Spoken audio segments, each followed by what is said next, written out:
आपण आज करतो आहोत केळफुलाच्या भाजीचे कटलेट आणि हे कटलेट जी भाजी वापरून करणार आहोत ती भाजी जवळजवळ विस्मरणात गेलेली आहे किंवा ती साफ कशी करायची हेच बरेच जणांना माहीत नसतं.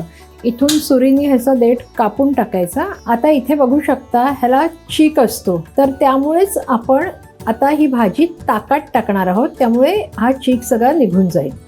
आता ह्याचा सगळा चीक गेलेला आहे, तर आता हे पिळून आपण साध्या पाण्यात घालून घेऊया. तर आता आपण कटलेट करूया. एका पॅनमध्ये मी 2 टेबलस्पून तेल घेते, अर्धा टीस्पून हिंग घालते, 2 मध्यम आकाराचे कांदे बारीक चिरून घेतलेले आहेत. कांद्याचा रंग बघू शकता थोडा चेंज झालेला आहे. आता ह्याच्यामध्ये आलं आणि लसणीची पेस्ट घालणार आहे. अर्धा टीस्पून हळद, मिरची पावडर, चवीप्रमाणे मीठ घालून घेऊया. आता जे केळफूल आपण चिरून ठेवलेलं आहे ते आता ह्या कांद्यात घालून घ्यायचे. आता हे सगळं व्यवस्थित मिक्स करायचे. अर्धा कप स्वीट कॉर्न उकडून घेतलेले आहे. कोथिंबीर घालूया. किचन किंग मसाला मी घालते आणि चाट मसाला. आधी उकडून आणि मॅश करून ठेवलेला बटाटा आहे, मिक्स करून घ्यायचं आहे. कटलेटचं मिश्रण तयार आहे, थंड झालेलं आहे.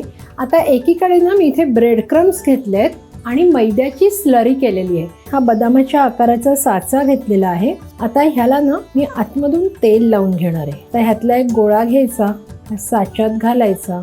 आता ही जी स्लरी आहे ती मी अशीच लावणार आहे आणि आता हे ब्रेड क्रम्समध्ये घोळवायचे.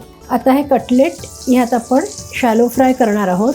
एक बाजू व्यवस्थित झाली की त्यानंतरच उलटायचे. कटलेट दोन्ही बाजूनी छान खरपूस झालेले आहेत. आता आपण ते काढून घेऊया. केळफुलाचे कटलेट तयार आहेत.